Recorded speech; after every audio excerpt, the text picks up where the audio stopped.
വന്യജീവികൾ ജനവാസ മേഖലയിലേക്ക് ഇറങ്ങുന്നത് തടയാൻ ഏർലി വാർണിംഗ് സിസ്റ്റവുമായി വനം വകുപ്പ് നിർമ്മിത ബുദ്ധി ഉപയോഗിച്ചാണ് പുതിയ പദ്ധതി നടപ്പിലാക്കുന്നത്. ഫലപ്രദമായാൽ സംസ്ഥാനത്താകെ വ്യാപിപ്പിക്കുമെന്നാണ് മന്ത്രി എ.കെ. ശശീന്ദ്രൻ പറയുന്നത്.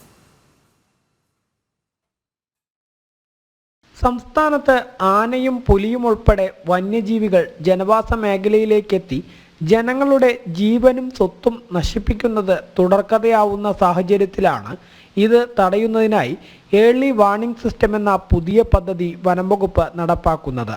വനാതിർത്തികളിൽ വന്യജീവികൾ എത്തുമ്പോൾ തന്നെ തെർമൽ ക്യാമറകളും നിർമ്മിത ബുദ്ധിയും ഉപയോഗിച്ച് നാട്ടുകാർക്കും ദ്രുതകർമ്മ സേനയ്ക്കും വിവരം നൽകുന്നതാണ് പുതിയ സംവിധാനം.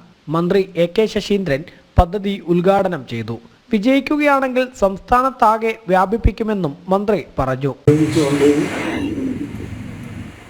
വികസിപ്പിച്ചെടുത്ത ഒരു സങ്കേതമാണ് ഇത്.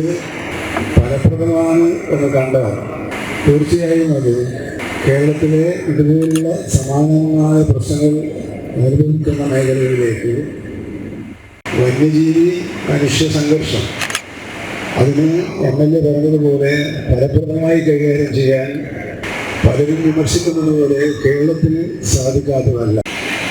പഴയകാലത്തെ സാഹചര്യം അനുസരിച്ച് പാസാക്കിയ നിയമത്തിൻ്റെ തടസ്സമാണുള്ളത്. രാഷ്ട്രീയ മുതലെടുപ്പ് നടത്താൻ ശ്രമം നടക്കുന്നുണ്ടോ എന്നൊരു സംശയം വ്യാപകമായി ഉയർന്നു വന്നിട്ടുണ്ട്. കാട്ടിലെ മൃഗങ്ങളെയെല്ലാം വെടിവെച്ചു കൊന്ന് വന്യജീവി സംഘർഷം അവസാനിപ്പിക്കലാണ്. അങ്ങനെ ആരും ചെയ്യിക്കുമെന്ന് എനിക്ക് തോന്നുന്നു. ഒലവക്കോട് റേഞ്ചിന് കീഴിൽ പരുത്തിപ്പാറ, വാളയാർ റേഞ്ചിന് കീഴിൽ മായാപുരം എന്നിവിടങ്ങളിലാണ് പുതിയ സംവിധാനം സ്ഥാപിച്ചിട്ടുള്ളത്. ഡിവിഷണൽ വനം വകുപ്പ് ഓഫീസിലാണ് കൺട്രോൾ റൂം. ജനം, പാലക്കാട്.